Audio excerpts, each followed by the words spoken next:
right. Well, here comes to our final portion, the most exciting portion. You get to meet even more cool people here at Amazon. And, we are going to showcase first a little video. Are we still going to do that? Yeah, we're going to still do that. So some of you may realize or heard Shaun talk about this, but the last 4 days, we've had all these Amazonians doing an internal hackathon. And it's been like crazy fun this week for everybody. And so we took all those people and we sort of interviewed them about their experience of getting ready for this and building this out for everybody to build that excitement. And so we created this video for y'all to see. And then once we've showcased that and you can see all that, I'm going to talk with our panel and introduce you to them, and we'll dive a little bit deeper. All right.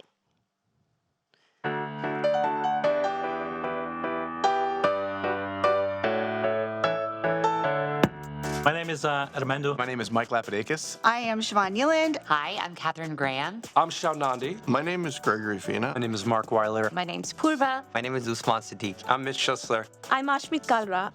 We're a really fun team. We get to think about and work with the largest customers, the largest builders, the largest sort of inventors in the world who are disrupting their industries, who are taking them to the next level, who are solving problems for people. We saw the desire to have fun. Bringing ideas to life. It doesn't really matter your level.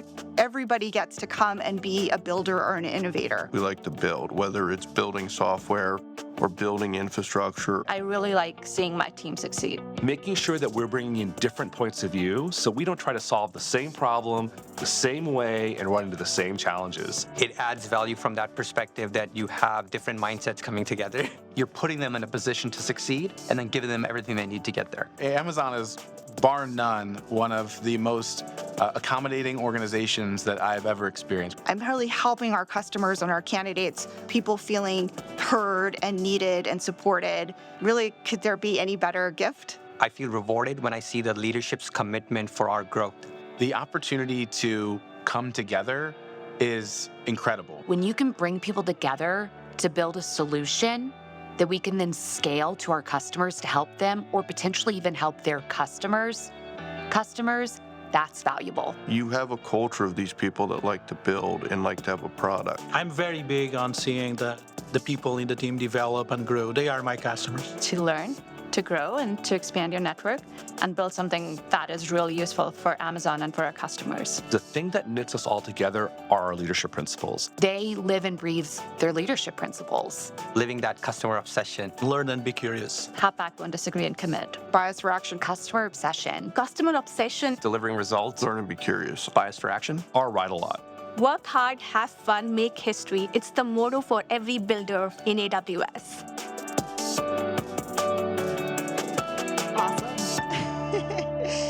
So hi, everyone, again. Just in case some of you were new, my name's Siobhan Nealand. I am the senior leadership recruiter. I also created the LEAP events program, which LEAP stands for Leadership Engagement Advancement Program. And thanks to you all for being our guests tonight. And I'm really excited to share with you some amazing, extraordinary people. Some have come through the LEAP program. Others are my partners. Others I inspire to be more like. So I just am really excited to share them with you. And when I hear their stories, I hope you will listen to how they show who they are through and they're going to be humble, just like the last panel, about how they showcase those leadership principles. Just sort of notice that and remember that if you're interviewing, to bring that kind of personality. So first, what I'm going to go through with each of you is I'm going to ask you to say your name and your title, a little blurb about who you are, and then also what did you want to be when you grew up. So I'm going to start with Janet. Janet was actually one of the first LEAP hires for my LEAP program. And I have to definitely thank Siobhan for that. It was the discovery of my authentic self and how to promote myself. She helped me drive that, and I thank you for that. So I'm Janet Moore.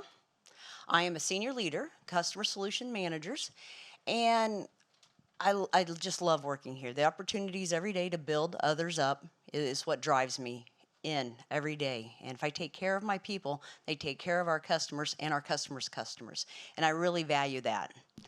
What I want to be when I grew up. Yeah. You know, I didn't have a big lens growing up. My lens was very limited. I knew what I didn't want to be. I had very hardworking parents. My mother was a waitress for 35 years. My dad worked at a factory, and I knew I didn't want to do that. They worked very hard for very little. And I was blessed that they stayed on me for education. So that was the path I followed. And then life somehow found me, and that's how I am here today. And I'm very fortunate for that. Thank you. Thanks, Janet. Reggie's been part of my LEAP program for since 2018, I think. Yeah. Hey everyone, I'm Reggie Dodu. I lead our customer solutions team within our strategic account segment. Been with AWS for almost 5 years now, and super excited to be here. I live in Atlanta, Georgia, ATL. Do we have anyone here from Atlanta? There we go. Awesome. What do I want to be when I grow up? Well, I wanted to be a soccer player. I was very passionate about soccer. I played soccer. I watched a lot of European soccer. And I was a huge fan of Diego Maradona, who's from Argentina. Any fans here? Okay, there we go. So yeah, it didn't quite pan out. I ended up in tech. Thanks. I'm glad it didn't work out because I love working with you. DeWitt, what do you have? Hey, everyone. My name is Dawit Barakat. I'll buy you a drink if you can say it 3 times very quickly. I am a solution architect leader within the strategic ISV segment. Let me see. Been here about 6 years now, a couple of months short of that. There are days I feel like it's been 10 years. There are days I feel like it's been just 6 months. It's just been an amazing ride. What did I want to be when you grew up? I've always wanted to be a EE, electrical engineer, because one of my uncles was EE, and he could just fix anything. I grew up in Ethiopia. I was born there, and it's not MacGyver. It was like life really required you to be a MacGyver there, and it was amazing. He just could fix anything, and so that inspired me to be a EE. Ended up being a EE, and started out designing autopilot, for Boeing way back when, but somehow moved over to the solution architect side of the world, and just been having fun ever since. So Dawit, fun fact, I'm also a EE, but from Georgia Tech. So we got a quadruple E here. Awesome. Roy. Yeah, first of all, I want to identify all the LEAP recruiters in the room, because you guys rock. Aww. Absolutely rock. Plus one. Outside making you safe. I am a LEAP alumni, a very proud one too. I remember March 2021, I was in a LEAP event with Choban, and I had no idea what I was doing, who I was talking to, why AWS, and CSM role. But fast forward today, my name is Roy Omabua, and I lead a team of enterprise CSMs in the US West. So what did I want to be when you grew up? When I grew up, interesting question. I grew up in Lagos, Nigeria. My father was a musician, or still is a musician. He's 84, retired now, and that's what his passion is. And so music was in my bones. We had music all over us. My father was very popular at that time. And I thought I would become a musician. That didn't work out. And then I got an Atari box. Probably aged myself now. And then, it was just tinkering with it. I took apart my Atari box 3 months after I got it. Really, literally just destroyed it. Got me into trouble. And I realized that I love tech, and I wanted to be in tech. And I know Sean mentioned, what does it mean to be in tech? What did it mean for me? When I was in my early 20s, I started a data company, a voice data company, a telco in Lagos, Nigeria. I had no idea what I was doing. And it took, sorry, I'm getting a bit emotional, so excuse me. But it took a lot out of me. It took a lot out of me hanging out with friends. I was running a company that eventually grew to have 30,000 subscribers. and about $2 million in revenue, and 120 people that I had to provide for. It was tough. If you think about Nigeria, no infrastructure, so this is running a data center without any electricity provided by government. So that's how, that's eventually what I, wanted to become, was a technologist. And that journey has led me, eventually to AWS. So thank you, Chauvin. Thanks. I love your story. Lorraine. So, Lorraine Nur, I lead I'm going to call them the data folks, the AI, ML, analytics, and database architects for strategic accounts here. I have been here a little under 2 years. I have always been very involved in data, at least since I found my way to tech. So when I was growing up, I thought that I was going to be Barbara Walters. I wanted to be a reporter on TV. And I am obviously not that. But I've had a very non-traditional journey. So my degree is in communications with a minor in business. And so I came to tech from the business, from the design side of the house. And that's where I got my passion for data, which eventually led me here to AWS. So, I'm a bit of a poster child for the non-traditional journey into tech. So for any of you that have that non-traditional, like AWS, when I was asked to come here, it was a bit of a, wow, like, can I really come here? I don't have a computer science degree. I'm not an engineer. And they embrace the skills that you bring. So I love working here. I do something different every day with our customers. Thanks. Andy. Yeah, hi, good evening. I'm Andy Palmer. I am a director of technology here at AWS, working across what we call our strategic account segment. I spend most of my time advising our executive leaders, customers, on their cloud migration and transformation journeys. As a former customer myself, within strategic accounts. So I was head of cloud for several years at Intuit, led their all-in migration, and just leapt at the chance to be able to come to a place like AWS and do the same thing with super interesting and innovative customers. I too wanted to be an athlete when I was a kid. I aspired to be a quarterback. That was the hope, and not just any quarterback. I wanted to be Joe Montana. Like, he was my guy. If you're familiar with Joe Montana, San Francisco 49ers quarterback, and not just because he was like one of the most winning quarterbacks of all time. It was because he had this like demeanor.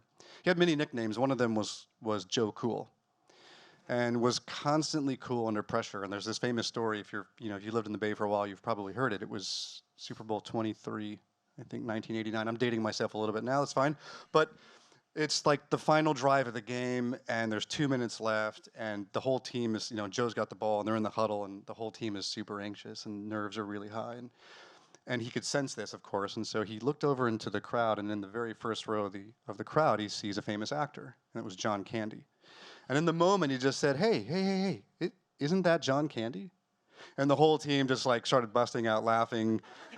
It just cut all the tension like a knife, and they ended up winning to go win the game, and the rest was history. But I wanted to be a quarterback, but I wanted to be Joe Montana. Unfortunately, come about my freshman year, my career ended because I was about 110 pounds wet going into high school, and that was the end for me. So, yeah. Thanks. I think you also probably want to be a comedian. Some would say. So just to make sure it's equitable, I've already introduced myself, but there's no way I should be here. When I was trying to grow up, and when I say trying, that is intentional. I was singing in bars at 5 years old with famous people like John Lee Hooker and that kind of thing. So I thought I was gonna be a famous musician. Standing here in tech was not my thing. But what's cool is I've been able to transition all those skill sets in being able to do stuff like this and to be able to recruiter. And honestly, when you can sing to anybody, you can talk to anybody.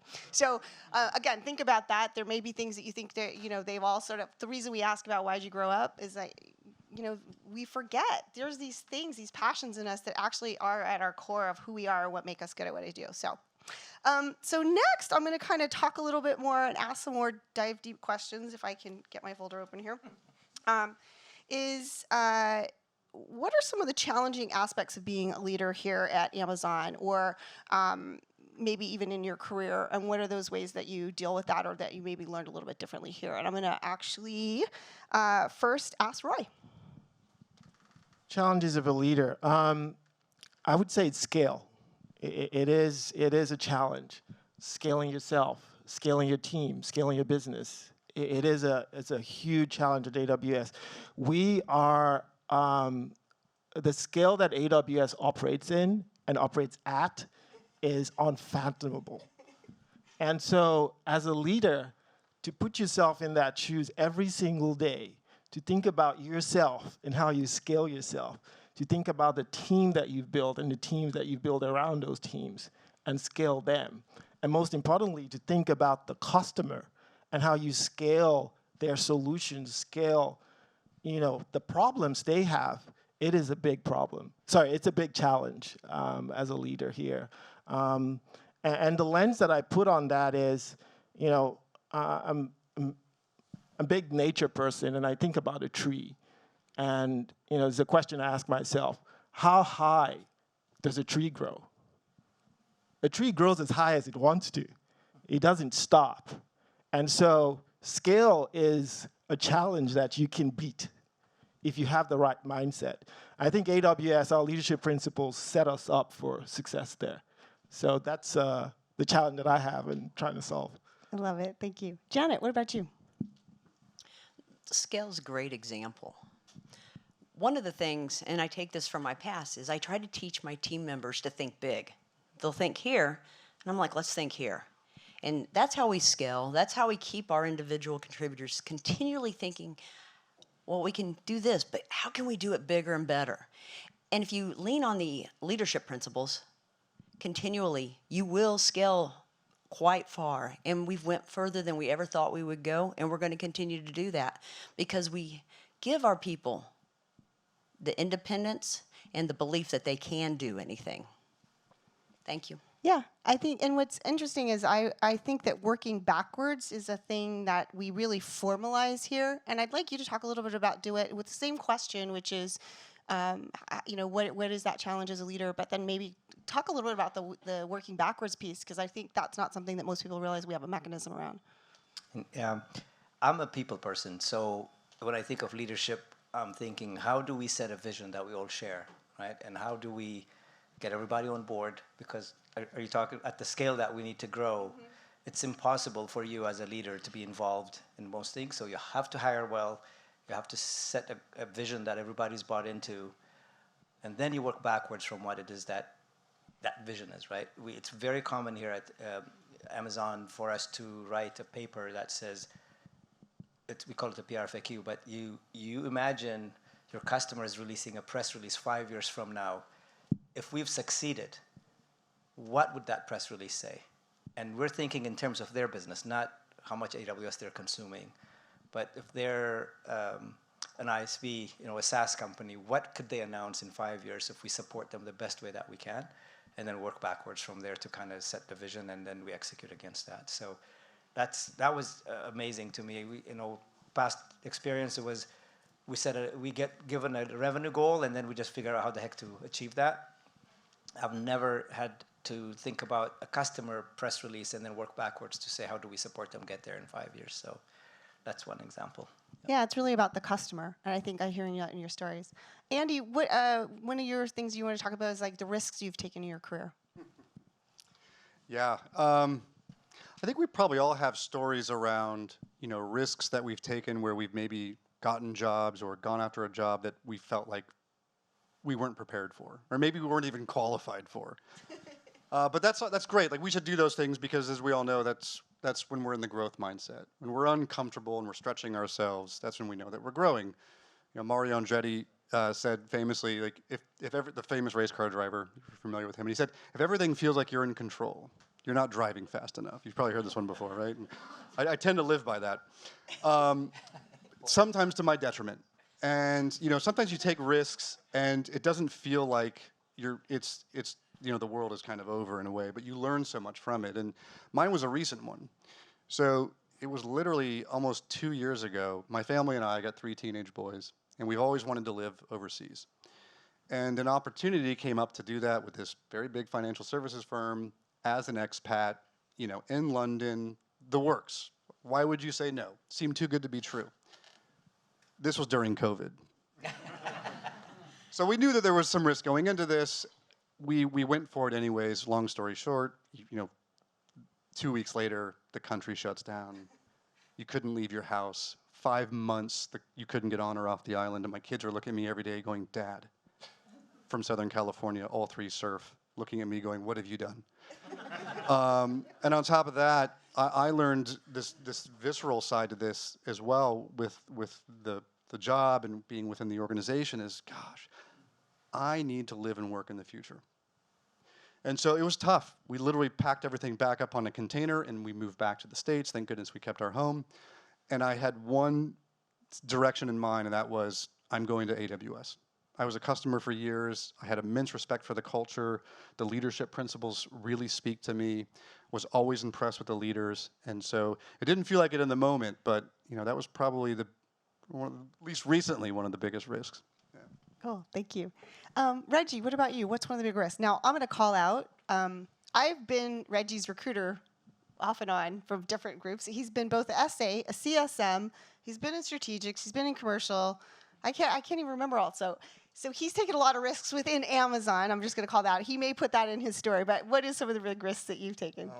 So I would say one of the biggest risks was joining AWS as an individual contributor. Prior to AWS, I was an engineering leader for a number of companies, consulting companies, helping clients with digital transformation. For a large retailer, leading their cloud strategy. And so I was going to come in as an IC, and I had people close to me advise me against it. Ultimately, I decided to join AWS and join as an IC, and it ended up being the right decision. Since then, this is my 3rd role at AWS. I went from CSM to a solutions architecture leader role within enterprise segment, which is super large, much larger than strategic accounts, number of enterprise customers. And then I just rejoined strategic accounts as a leader for customer solutions. So I've been on different parts of the business in different roles. And I can say to you that the culture here is amazing. The leadership principles are the key to the culture. And I did not get paid for this message. So I really encourage all of you to consider working for us. I'm going to share a short story.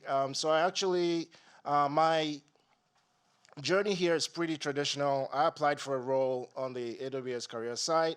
I got a call from a recruiter. I went through the process. There was a mix-up. I thought I was interviewing for a role in Atlanta, but actually the role was going to be in San Francisco. So I flew up here. I went through the interview. After the interview, I got an offer letter saying, hey, welcome to San Francisco, and you got the job. And so I said to recruiting, actually, I don't think I'm going to move to San Francisco. And so I ended up declining the offer. I did not accept the offer. I went off, sort of living my life. 7 months later, I get a call from the very same recruiter saying, hey, Reggie, we have a similar role in Atlanta. Do you still want to work for AWS? I said, absolutely. And that's how I ended up here. Long story, but the point I want to make is our recruiters are super candidate obsessed. They want you to come work for us. And so big shout out to our awesome recruiting team. Also didn't get paid for it. Thank you so much. And Lorraine, so you told us already a little bit kind of some risks that you took, but maybe talk a little bit about building diversity in your teams. What does building diversity look like? What does that look like for you? Okay, so when I got here about 2 years ago, I inherited a team that was 6 men and me. And that's not unusual for those of us that are, women in technology. So for me, it was a very purposeful journey, right? That started working with my recruiters. Kate is here in the back of the room, and we laid out what that looked like. And it's very difficult in the analytics space, just as it is in the engineering and in the AI/ML space. So it was a thoughtful curation of the pipeline. And I'm very proud to say that I'm sitting at 40%, gender diversity on the team. But what we also did is myself and one of my peers that isn't here tonight, one of the things that we did, and some of the women here are wearing our t-shirt, but we formed a Women in Solutions group to encourage that growth of women technologists in our teams. And the whole purpose was to encourage that growth.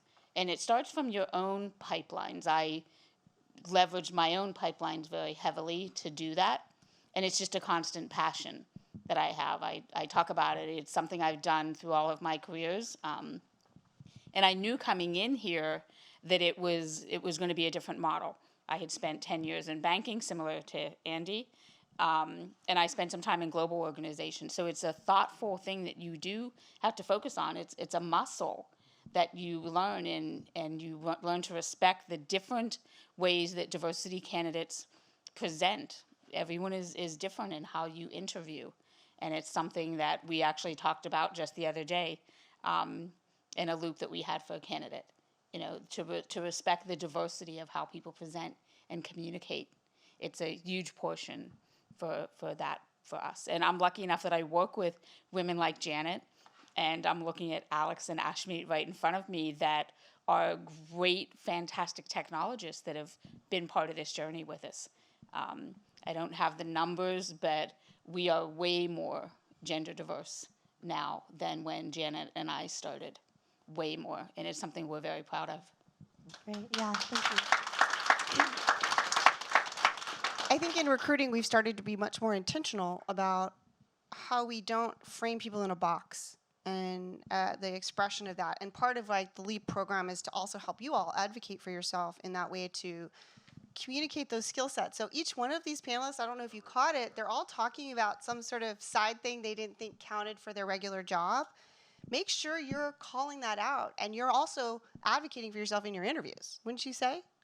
So maybe talk a little bit about that, not just building diversity, because diversity is not just ethnicity and gender, but it's also diversity and skill set, right? Like, I'm an entertainer. Honestly, I don't know, but I've become a technologist, not because of any type of training, but because my brain can work in a certain way, and I've learned to advocate for myself in that way. So how would you say, as leaders, as you build your teams in building sort of diversity of thought, ethnicity, gender, what are some of the things that you are doing to help pull that out of candidates so you really can showcase, and build your teams that way?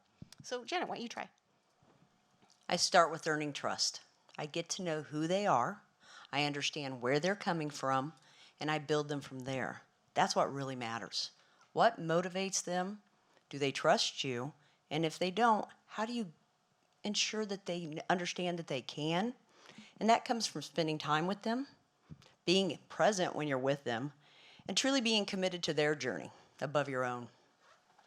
Yeah, and I want to give Janet really earned some, I don't know, I must have earned your trust because I put Janet on a ride of a career lifetime. So she interviewed for 4 very unique roles because her background was, and everybody would say, God, she's really great. We really like her, but she's not the right fit for this role. And I go, Janet, I'm so sorry, but let's try another one.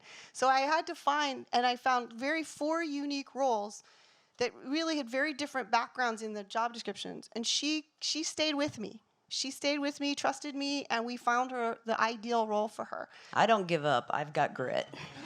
So just a great example of where having that advocacy for yourself, and I told her she could tap out at any point, and she's like, I think I'm almost ready. I'm like, just give me this one last one, and then Anyway, so we've created a great relationship because we just really had to go through the trenches with that. Is there anybody else? So Roy, why don't you talk a little bit about maybe your perspective of that question? Yeah, it's a very, very valid question. I mean, on my team, I really strive for background, ethnicity, cultural diversity.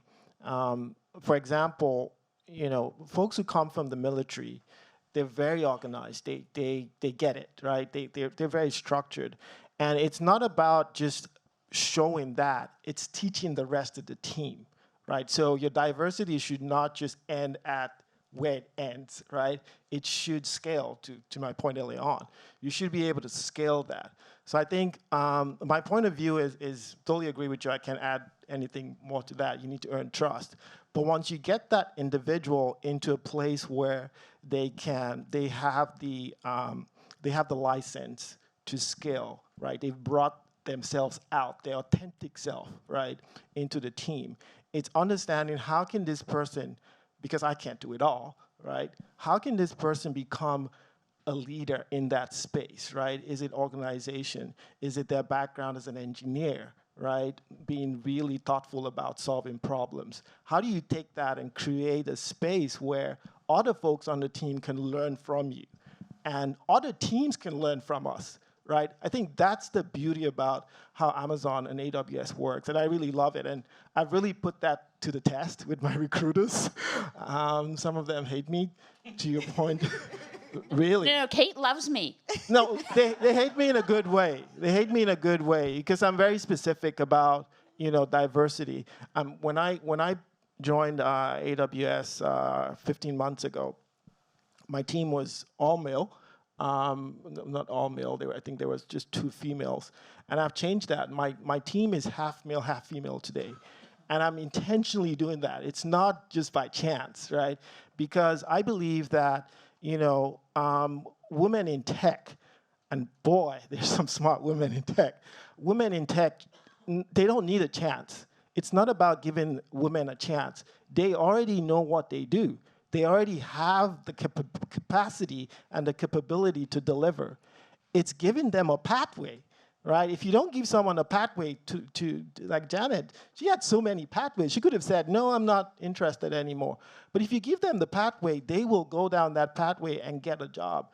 And they do fantastic. So, I mean, that's my point of view. Awesome, thank you. Reggie, what is your perspective? So gender diversity, right? That's something I'm very passionate about. I have doubled the number of women on my team this year, and I keep an eye on that. I do agree that women make very good, maybe better leaders than men. Janet used to be my former leader, and I mean, look at this panel. We're all from different parts of the world. I'm from Ghana. I'm an immigrant. Dawit is from Ethiopia. He's from Nigeria. We got everyone else. Philly. Southern California. Kansas. Texas. Cornfields of Indiana. There we go. Absolutely. Right. So, I mean, this gender diversity, diversity of thought, of disciplines, background, nationality. I mean, AWS, Amazon, our service teams, engineering teams, super diverse. We're working from people all around the world. Our customers are from all around the world. And so that's something that we take very seriously. It's not just talk, there's action behind it. Yeah, it's true. I think it's one of the things that we really, I think we were a little late to this game, but we definitely in the last few years have really put a lot more measures in place. And the fact that something like Leap can scale globally so quickly, and that we have all these things that advocate, and like, I'm going to call Roy out for a second, but I had to really coax out of Roy that all that stuff that he told you that he built out in Ethiopia, he wasn't going to even talk about that. So we had a lot of discussions about how to build his story so that he could bring his full authentic self to his interview, to become the leader that he is, to be able to make a half diverse team. So it is important, like each of you, if you're supposed to be here, we want you to tell your story so you can come do this with us, right? Help build it. We need you. So make sure you're having that advocacy, listening to what they're saying. So I'm going to kind of switch gears here and talk about, so the leadership principles, honestly, I had no idea what they meant. And sometimes I still don't know if I know what they mean half the time. But one of the things as a recruiter's perspective, I feel like I've worked for a lot of very top tier companies. And I don't think anything anchors a company the way that our leadership principles do. And I think it's part of what keeps us out of so much red tape and so many cultural pitfalls that companies could fall into. So I'd love for you all to talk a little bit about the leadership principles and how you either interview for them, how you either manage your team, how do you work with your customers, like kind of how do you use the leadership principles? You can flavor that any way you want, and I'm going to go with you, DeWitt. Can I call a friend? I think for me the core is earn trust. I think it's kind of the root for everything else. So it's about earning trust with your teammates. So I interview for that to see if they've helped a teammate that was struggling, or it's earning trust with a customer. I check to see if they've done anything, above and beyond their job description to help a customer. If it's a management role, I will check to see how they've developed their team. Right, that's how you earn trust. You have to really care about your team for them to feel supported, and that you're actually helping them develop, either promotions or move sideways to other roles. So for me, truly, it's. I think most of my team they wouldn't be surprised, right? Earn trust is like the core of everything I do. Even we were talking about diversity earlier. I've had I call it my scenic route to the U.S., but I've lived in 5 countries before I came here, and it's amazing the perspective it's given me around how different like leadership style just by itself, right? U.S. is very type A. It used to be, maybe I think we're evolving, but type A, very type A centric, right? Where I come from, the leaders are supposed to be very humble. If they show any type A characteristics, you're kind of considered less of a leader, right? And so I think those experiences have really helped me to try and tease out how different styles of people can have leadership. But at the core of it is, if someone cannot earn trust with their customers, with their peers, with their people, that's what I look for. Love it. I love the clapping. Lorraine, what about you? What do you feel like the leadership principles that you sort of? So I have a unique role, right? So my team and I are horizontals, right? So we support all of the strategic accounts. So what DeWitt says definitely resonates with me. Like, we need to earn trust with our CSM, with our SA managers, with our customers. So for me, if I look at after earns trust, there's a very big component of dive deep, right? When you work with your customers, especially in the data space, it is the foundation, right? It's their transformation of what we're doing today. And you need to earn that trust by being active listeners and diving deep with them on what do they really want to accomplish with our services. And it isn't just about talking to them about, hey, we've got EMR, we have Redshift. It's really understanding, what do you want to do that you can't do today, that we can design a solution for you to do that uses our services and our teams and our talent. And it's something that I absolutely love. Every day I get to talk to a different customer. My team engages with a different customer. And the other big one for me is ownership. My SAs operate with their accounts like it's their own business, right? You manage your customer, you own that trust, and you own their results. You own partnering with them. So I am very much, and I think all of us would say this, we're so big, we're so busy that it's a lot of, you are empowered to own your role, to build your role, your career, your relationship with your customers. It is so key. And it's so critical that you've got that trust. We're specialists. I have a team of specialists. So we need to also be invited, right? And if DeWitt doesn't trust me, he's going to be like, we don't want to, we can do it ourselves. So I really love the combination of being able to dive deep and own a relationship and a solution for our customers. Love that. Andy, what about you? Yeah, I think, well, so I would say customer obsession is a must. I don't know if that's the thing I look for the most, but I would say it's an imperative, right? Like everything that we do here starts and ends with the customer.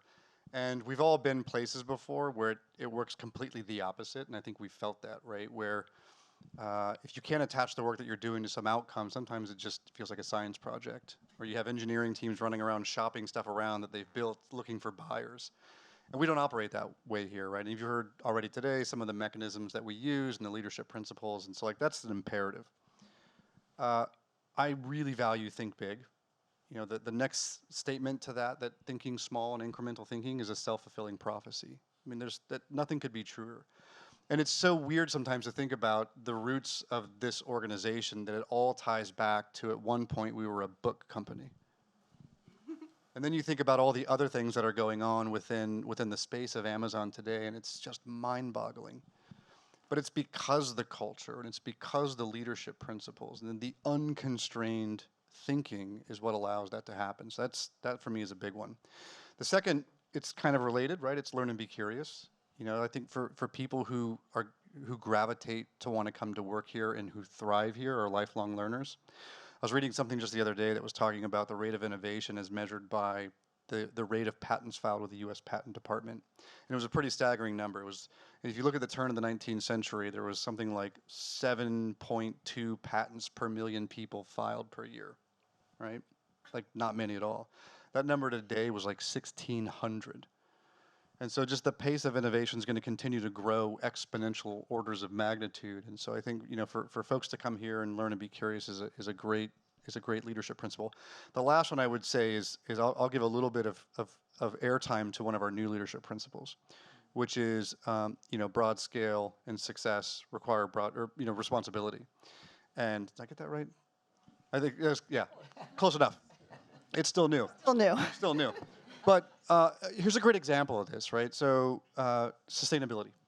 You know, I'm actually here in town from Southern California, but I got here on Monday night because we actually had our sustainability symposium where we pulled together a group of customers across the strategic account segment. So these would be chief sustainability officers across the entire industry.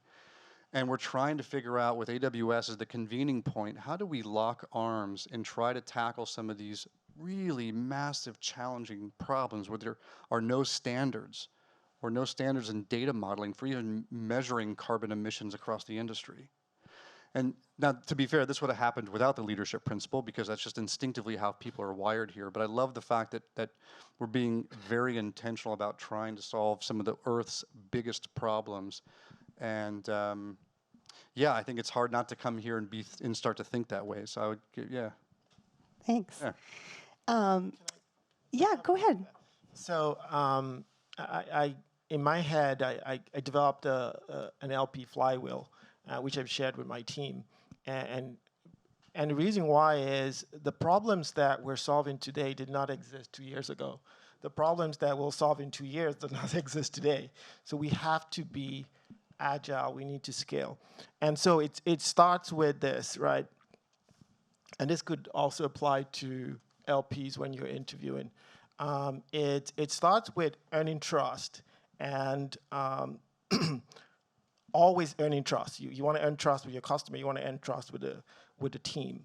And the second one in that same bracket is learn and be curious, right? Because now you're learning about what the customer wants. What is their outcome? What do they want to be? What are the problems they're trying to solve? So those two go together.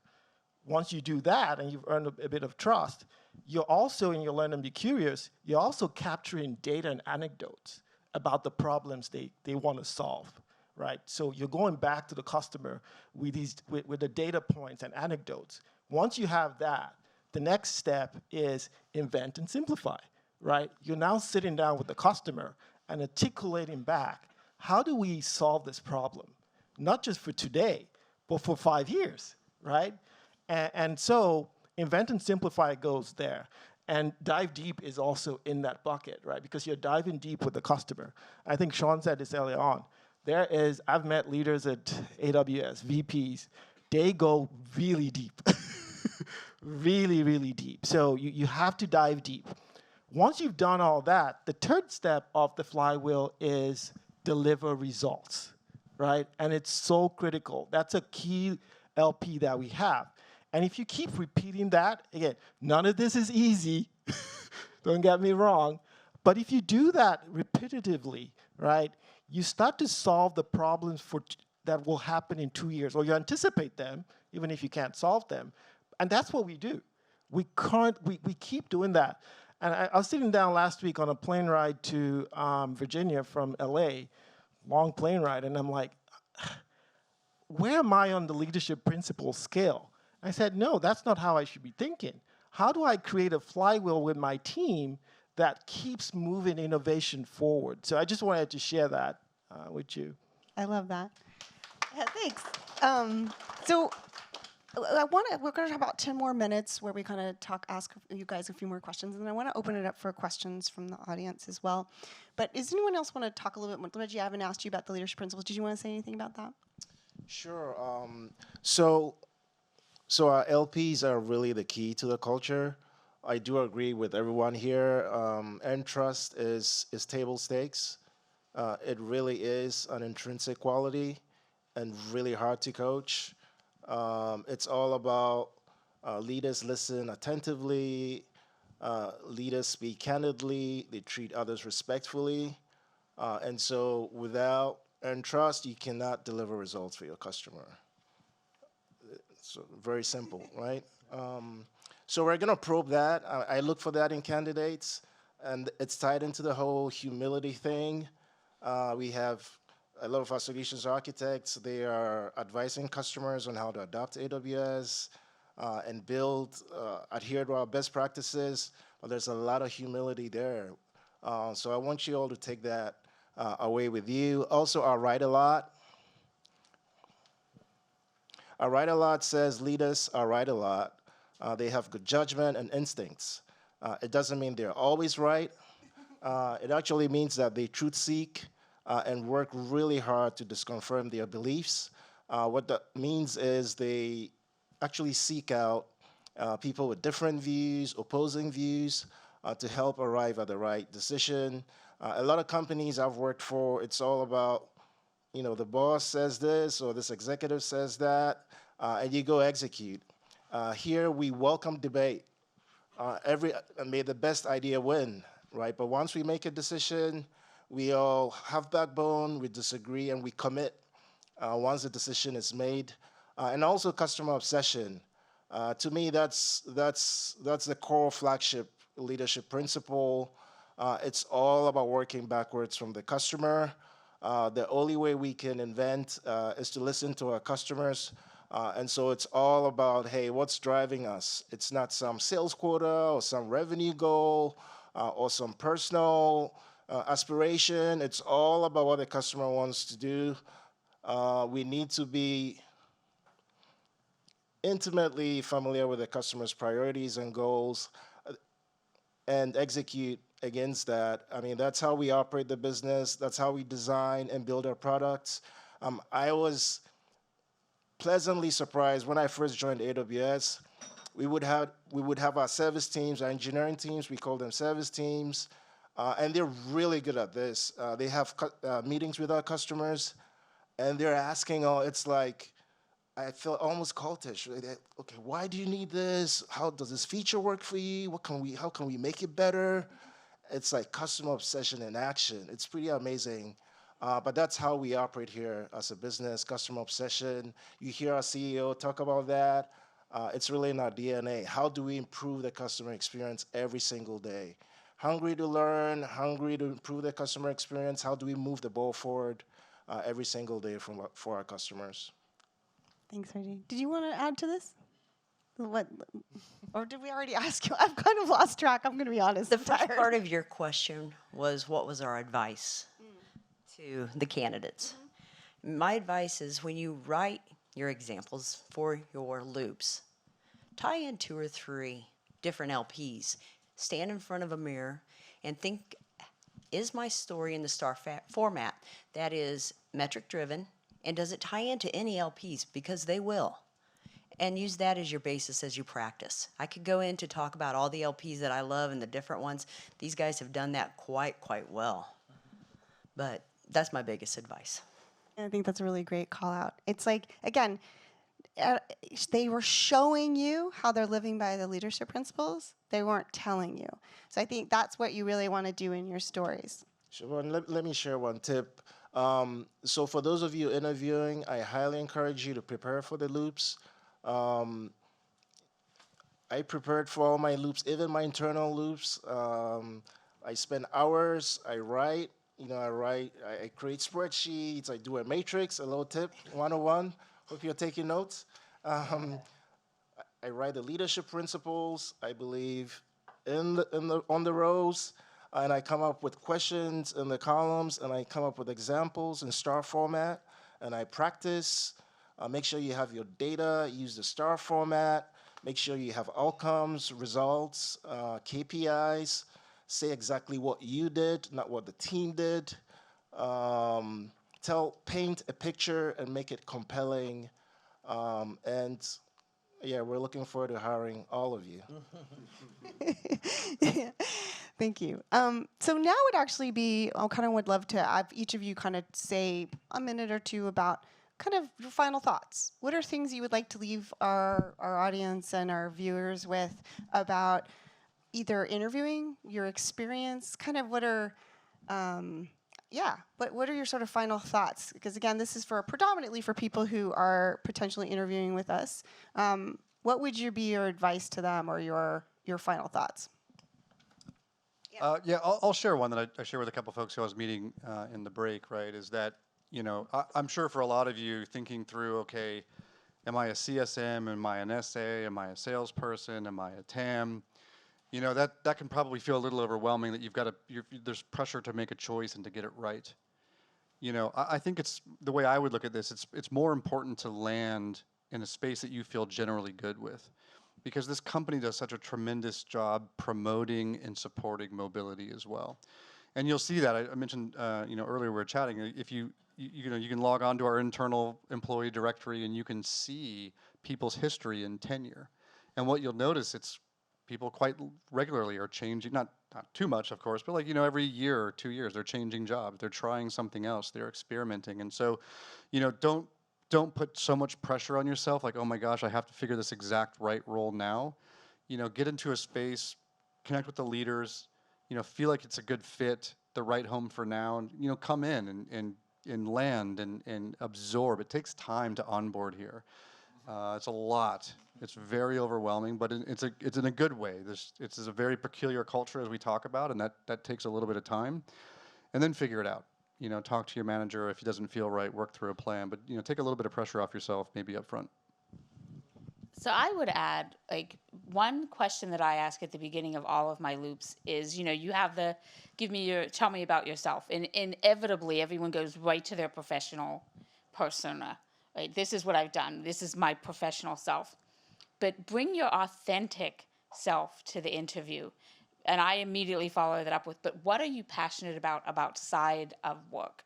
What ignites your passion? How do you spend your time?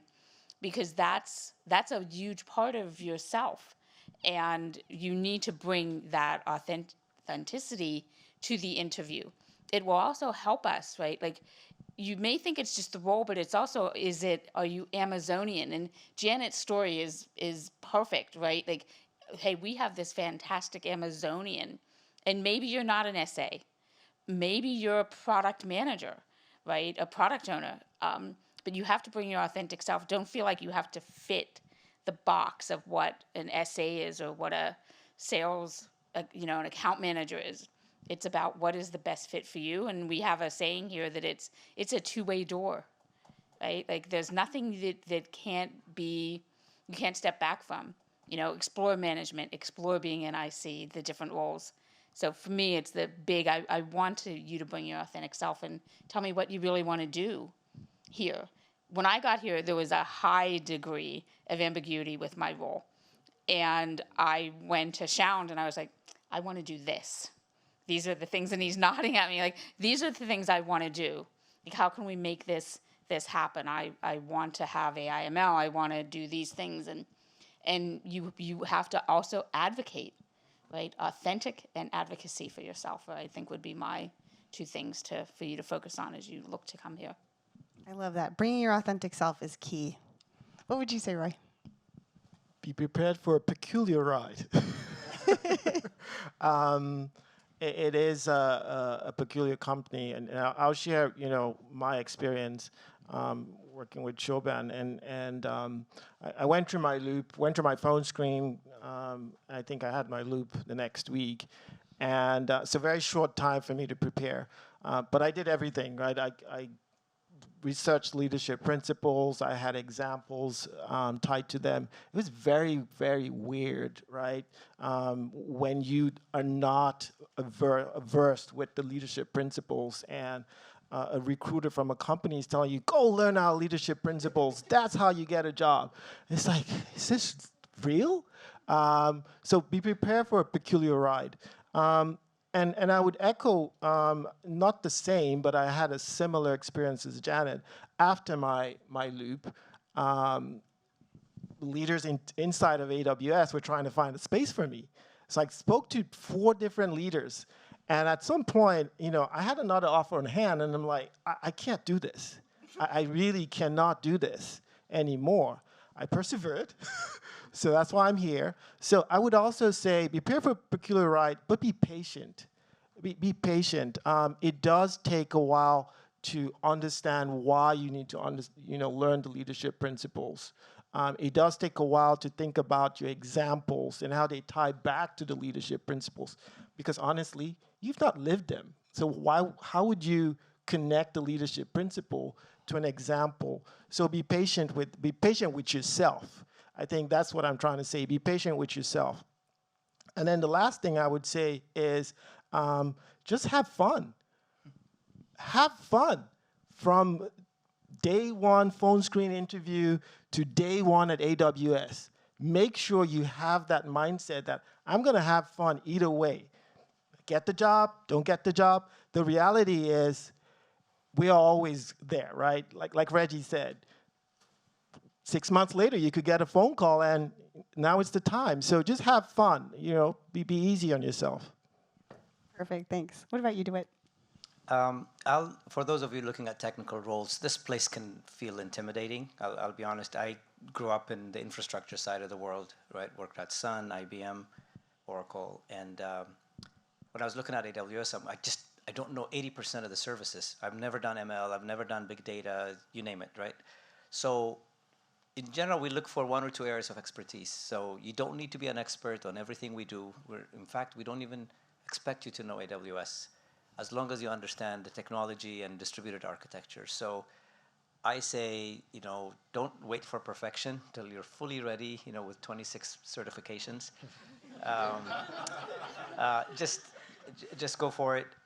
Just be very clear of what you're passionate about. Be very clear about where you've applied it and how you've impacted customers.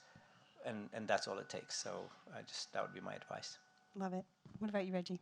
I would say you've said it all. Authenticity, have fun, and we don't expect you to have all the answers. Just demonstrate you can problem solve. That's what we're probably looking for, how to think through the problem. You don't need to have the answer, and good luck. Have an enthusiasm for learning, have an enthusiasm about yourself, and realize once you get here, you will have fun. You will work really hard. You will go beyond any boundaries you thought you would go and be faced with. But you're going to have a good time here. We have a lot of fun. I consider some of my closest workers and people that I'm allowed to spend time with. I'm humbled by that every single day. They're my friends. I spend more time with them half the time than I do my own family. And I feel very fortunate for the people that I get to be around. We've talked about a lot of serious things, all of us here today, but I promise you, when you get here, you will be given a network who will help you. Yeah, it's a good call. So I'll also just sort of some final thoughts. Like, most of us, when we get really good at what we do, we get into automatic pilot, and we don't actually document who we are, what we do, and all the cool things we do. So the interviewing process here is basically we're asking you to do that. We're asking you to kind of create a log. Is it a log review? I'm so not tech enough. But you basically have to log all the data of what you've done. What have you done? How have you done it? And what are those things? We want to see how you built what you did. Just like a bunch of cool kids saying, how'd you do that, right? We want to see that. That's pretty much what our interviewing process is. So remember, bring your full personality. Bring your authentic self. Look at how unique all of them are, and they brought their full personalities, and they're each showing the lens of how they do what they do in that. And I think it's extraordinary to see, and it's constantly, these panels are honestly what inspire me to keep doing this, because I know that there's a bunch of gems out there in you that are just haven't interviewed, you're rusty on your interviewing skills, but you're gonna come here and change things. I mean, I remember both Roy and Janet were like, no, I can't do this anymore, I'm done, right? And I'm like, no, we need you. And they stayed with me, and now look at all the cool things they're doing, you know? So I think, and of course, if I had been on the interview loop with all of you, I'd probably feel the same way with all of you. So again, remember their lenses. So I'm gonna, we've got 10 minutes left. I have probably time for one question before we close this all out, maybe two. Does anybody have a question for the panel? Y'all are tired and ready to go home. Yes, I am supposed to bring the mic. Hold on. I can just talk. Okay, well, we're recording. Come on up. Got to do everything professionally. Hi, everyone. Rashmi Krishna, Senior Leader, Solution Architecture. One question for all of you. There are 14 leadership principles. 16 leadership principles. My apologies. You all had to probably grow into and learn and have that growth mindset that all of you talked about. Can you talk about one leadership principle each that you thought going in and you grew into that and you matured the most in one of each? That's it. Thank you. So great question. These about 2 hours, but yeah. So I can go real quick. Like the one for me, and it was actually a dichotomy, right? Because we have our write a lot, and you have backbone, disagree, and commit. And like it was very difficult to think about have backbone, disagree, and commit along with, our write a lot. Like, well, aren't I right? And that's not it. It's the shades of gray. And again, as I said, like I'm a data geek, and data is just so vast and so broad that, my peers would tell you, Andy DeWeet sitting side by side with me, the conversations we have are just wide ranging, and the exchange of ideas, I learned to love to be in that space of the conversation around have backbone, disagree, and commit. But once we make a direction, a decision, that's where we go on it, and you need to honor that as well. There's also a tension. We hear about this tension in the leadership principles. Now, any of you who've come to the Virtual Coaching Lounge, you get a tips and resources email that now has links to the videos that watch the videos. They used to only be internal, but now we've made them for you externally. So check them, and they talk about the tension. Would anybody like to cover the tension? Oh, no, I was going to talk about another LP. Go ahead. Okay, so for me, I'll tell you, when I first was interviewing, the interviewer asked me which LP didn't quite speak to you. And I immediately said frugality, right? Because I got it as being cheap. Now you were saying, what have you evolved in, right? Frugality is not talking about cheap. It's saying focus your energy or your resources where you're going to have the maximum impact. And it really took me a few years. Shaun, don't listen. It took me 3 years to figure this out, right? It just means constantly prioritize. You have limited resources. Where are you going to apply the resources so you can have maximum impact? And I just thought it was, I'm going, why do we even have a frugality LP? So that's the one I think. The rest were semi-apparent to me when I joined, but it took a while to grok frugality. I'd like to jump on that. Not necessarily frugality, because it's very different pieces and parts of that, and I like how you evolve that. But it's bias for action. That does not mean you run around like a chicken with your head cut off. You take your time, you figure things out, and you do it the right way. But some folks hear bias for action, and they go down the road, and they stub their toe many a times because they don't take the time to be thoughtful in how they proceed. So bias for action, over a period of time, I've mentored a lot of people with how to approach that LP. I love that. And one of the things, if you know Amazonians, ask them their opinion about the leadership principles, and everybody's going to tell you their own insight. So they're kind of, it's kind of like a fortune cookie. Everybody's going to tell you something a little bit different about their perspective and what they learned. And especially people who've been at Amazon more than 5 years, their perspective, they'll have a dissertation on each leadership principle and all the different tensions. Well, it was kind of this for me, and now it's this for me, right? So again, be curious with your interviewers. Be curious with the people that you know. And, I want to thank this panel. I feel like they've really helped share some of that personality. Now, we've got about another, I'd love to see if anybody else on the panel would like to either answer any more of the questions or any other final thoughts before we close this. So one thing I want to close with, and this is important for me, make sure you have questions you want to ask us. Like when I'm in an interview and I say, do you have any questions for me? I want you to have questions for me. And it can be about the role. It can be about the culture. It can be about being a woman leader in this organization. But have those questions. We want to share information with you. Obviously, all of us are up here like telling you our stories. But have those questions and take a look at that. Right? Like have them ready to ask us. We are happy to share and make you successful. Yeah, they really want you to be curious. Yeah. I would just share closing frugality. It was one that really piqued my interest when I was preparing. And I came to a reality not after 3 years, but 6 months, 2 days. before the interview. And this is so frugality goes past just financials, which is great. You need to be frugal during the interview with your time, right? It's an hour slot. You're going to be asked multiple questions. So the back of your head, time box yourself, and that's why the practice comes into play, right?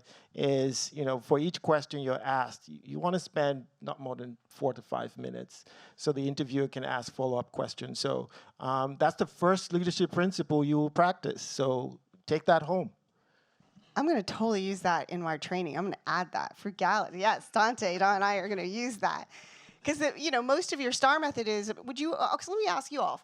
I say that basically they're going to ask you, tell me about a time you did such and such. The candidate then is going to answer in the STAR method in about a 3 to 5 minute pitch, right? And then you're going to ask some follow-up questions, right? About dive a little bit more. I want more curious about this personal part of the story, and that takes about another 5 to 7 minutes. So really, you'll have about 10 to 12 minutes to really dive deep into a story, and then you move on to the next question. Am I right? Thank God. And I'll even add to that, be frugal with your words also during the interview, right? Be very concise, precise, succinct in your responses. That's something that means a lot too. Not so sometimes people take that and then they won't dive deep. They're trying to get quickly through the thing. Still bring your full personality and make sure you dive deep and really show the data, show all of the pieces to the puzzle. But don't ramble on it. I think the rambling is what I usually see is the lack of interviewing skills is usually the case. And that's usually why people ramble, is they're just haven't practiced. So if you really can practice, like Janet's talking about, I love the idea of practicing in front of the mirror. I think those are some things that are really good. Is there any other tips that you have for them? I think we've got 1 more minute. I'll just say one thing, and I've had senior leaders here say this to me, is it's very sort of common to complete an AWS interview and feel like you bombed, like, oh, holy, I don't think I did great at all, and end up getting the job, right? So keep that in mind. I felt that way. And on the flip side, this is a bit of a joke, but if you leave the interview and you're super excited and say, hey, I killed it, who knows, but... Be humble. Be humble, right? Well, I really want to thank this panel. I mean, each of you have brought so much flavor, and I enjoy working with you. And we were hopefully going to have this video ready in a few months. So thank you, everybody, for joining us today. And if everybody could give a huge round of applause for our panel.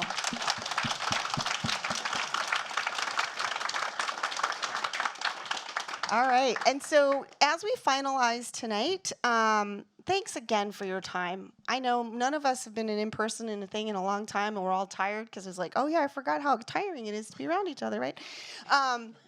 But it was so beautiful seeing you all network. We have to close everything out here at 9, so do those last-minute phone numbers, ask those last couple questions you have of the leaders that you didn't get to finish in that networking session, and then unfortunately, you're going to see me and the LEAP team and all the other TA recruiters start ushering you out, but not because we don't want to learn more about you, but because security's telling us we got to go. So thank you, everybody. Have fun, and you can get those final drinks and everything and say goodbye to everybody, and have a great night.